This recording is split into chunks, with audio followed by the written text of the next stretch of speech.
Aujourd'hui, on va voir comment éviter beaucoup de stress sur le tournage en préparant bien son sac.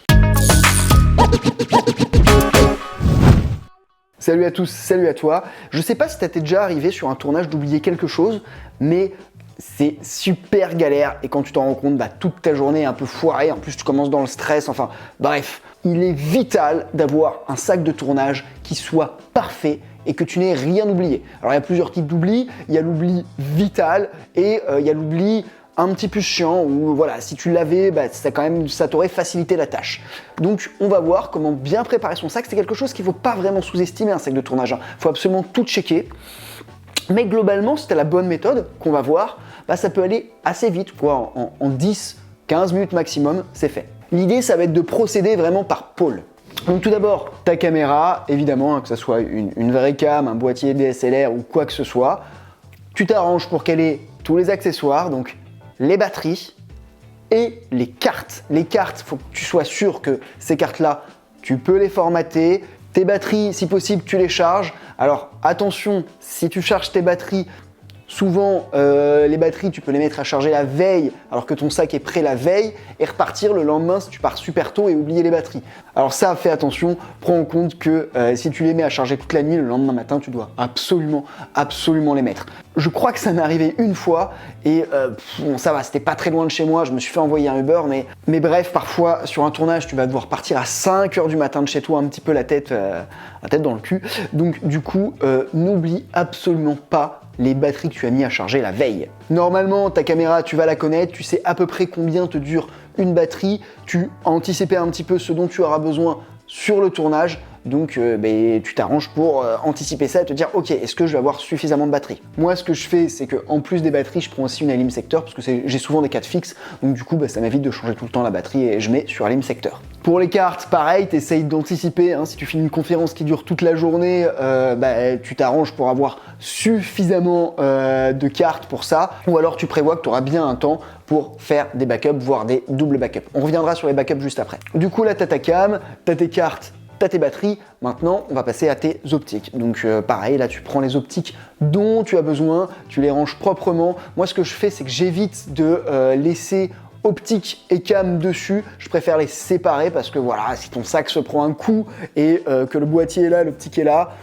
ça peut un petit peu abîmer. Donc moi, systématiquement, je sépare cam et optique. Et évidemment, en plus de la protection de tes optiques, tu mettras bien les bouchons autant sur la caméra que sur tes optiques. La partie caméra, c'est bon, maintenant on va passer à la partie lumière. Alors la partie lumière, pareil, tu prends donc tes lumières, donc les lumières ça va se diviser, on va dire en 3 choses. En tout cas si t'es vidéaste, parce que si t'es sur un tournage de cinéma, là c'est carrément un camtar et c'est le chef électro qui va gérer ça. Donc t'as déjà les pieds, ensuite les lumières en elles-mêmes. La majorité maintenant, on est tous équipés de LED parce que c'est beaucoup plus pratique, ça consomme moins, c'est plus léger. Donc les LED et tu penses bien à tous les branchements. Moi je les ai mis dans des petits sacs, chaque lumière a son petit sac et c'est très facile autant pour ranger que pour checker. Là tu vérifies bien sur tes lumières que tu as absolument tous les câble, jusqu'au petit choucan 8 que tu ne dois pas oublier. Parce que voilà, si tu as le transfo, tu as le boîtier qui te permet de gérer ta lumière, mais que tu oublies le choucan 8, t'es douillé. Alors le son, sous réserve que voilà, c'est toi qui dois gérer le son. Souvent les vidéastes sont plus doués en images que en son et le son, c'est les petits câbles, c'est fragile. Moi je prends toujours plusieurs micros de backup. Si tu veux, tu peux regarder ma vidéo sur le kit son que j'utilise, mais en gros, je prends une trousse avec tout le nécessaire et je prends un deuxième kit de spare, comme on dit, comme ça. Voilà, s'il y a un souci, je me prends pas la tête, je prends le kit de spare. Regarde aussi si tu as besoin particulier. Si tu as des besoins particuliers, peut-être que tu vas prendre un émetteur-récepteur. Si c'est le cas, va falloir réfléchir aux piles ou alors aux accus. On reviendra juste après sur les accus.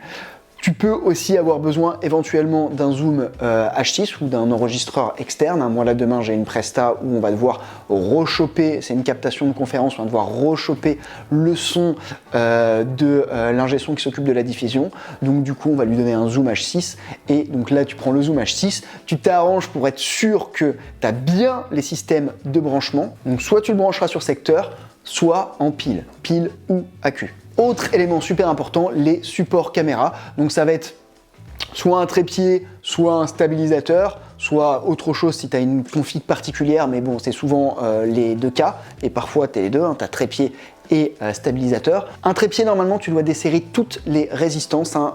Ça doit pas être serré parce que justement, ça fatigue les résistances si elles sont serrées dans ton pied, donc tu dois desserrer toutes les résistances et surtout vérifier deux choses vitales. Première chose, est-ce qu'il y a la semelle? Ça, c'est le genre d'oubli con qui peut te mettre dans une merde pas possible et tu te dis putain mais je suis trop con, pourquoi? Parce que voilà, ta semelle est restée fixée sur une came que t'as pas prise. Ça c'est une erreur très bête et tu t'arranges pour que elle te soit bien rendue cette semelle. Pareil, si tu prêtes ton pied, tu vérifies qu'il y a bien la semelle.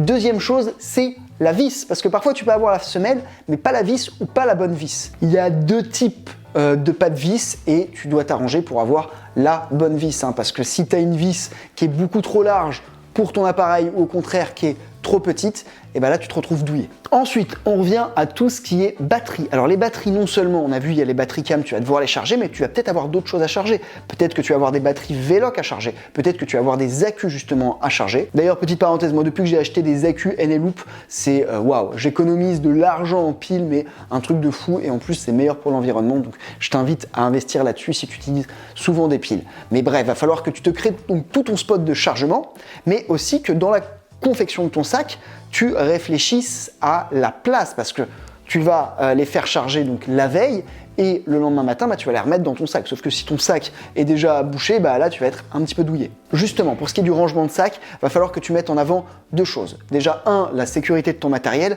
et deux, le confort. La vidéo, même si on va dans des configs de plus en plus légères, ça peut rapidement être très très lourd. Donc du coup, va falloir vraiment réfléchir à quelle est la config optimale avec le meilleur rapport sécurité, légèreté. Moi, j'ai investi dans une valise Low Pro à roulette et c'est vraiment parfait parce que tu peux mettre beaucoup de choses dessus. Après, si j'ai vraiment une petite config très légère, je pourrais prendre juste un sac à dos et voilà, en fonction de ce que je dois prendre, j'ai plusieurs sacs. Dans tous les cas, quand tu pars, compte bien le nombre de sacs que tu as pour être sûr de ne pas les oublier. Tu as ce numéro, par exemple, tu peux avoir ton sac cam et son, ton sac lumière et ton sac de trépied. Tu te dis, ok, je pars avec 3 sacs. Et peut-être un autre sac dans lequel tu as ton ordinateur. Dernière chose vitale, ton kit de backup. Donc ton kit de backup, ça va comporter forcément un ordinateur et aussi des disques durs. Alors, soit tu prends un disque dur et tu ne formates pas la carte, soit tu prends 2 disques durs, donc ça dépend, et puis chacun a un petit peu son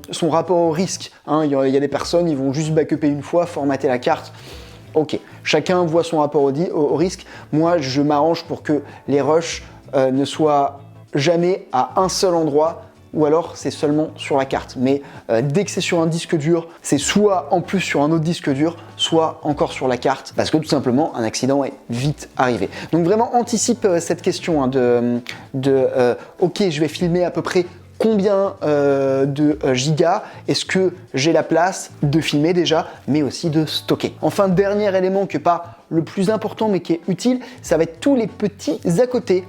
Un rouleau de gaffeur, ça peut vraiment aider. Je mets aussi un petit kit de nettoyage rangé dans un pochon qui est assez pratique et qui me permet, si j'ai une petite tache sur l'optique, de pouvoir la nettoyer juste avant de tourner. Et enfin, j'aurai mon petit lot de visserie et d'accessoires caméra entre guillemets. Ça c'est un peu personnel à chaque vidéaste et je ferai un épisode là-dessus, mais ces accessoires, moi ça m'a déjà sauvé la vie sur un tournage. Voilà, je pense que j'ai tout dit. Pour préparer ton sac, donc du coup, il va te falloir de l'organisation, de l'anticipation sur tes besoins du tournage. Je remets un petit peu l'information sur les oublis qui peuvent se faire fréquemment. Les oublis fréquents, c'est les petits câbles de merde, les vis ou les semelles, les cartes, ça peut arriver, les batteries, les chargeurs de batterie aussi parfois. La question que tu dois te poser, c'est est-ce que tout est en mesure de fonctionner? Voilà, j'espère que la vidéo t'a plu. Tu peux, si tu veux, télécharger le petit guide du vidéaste et nous, on se retrouve très bientôt dans une prochaine vidéo. Ciao!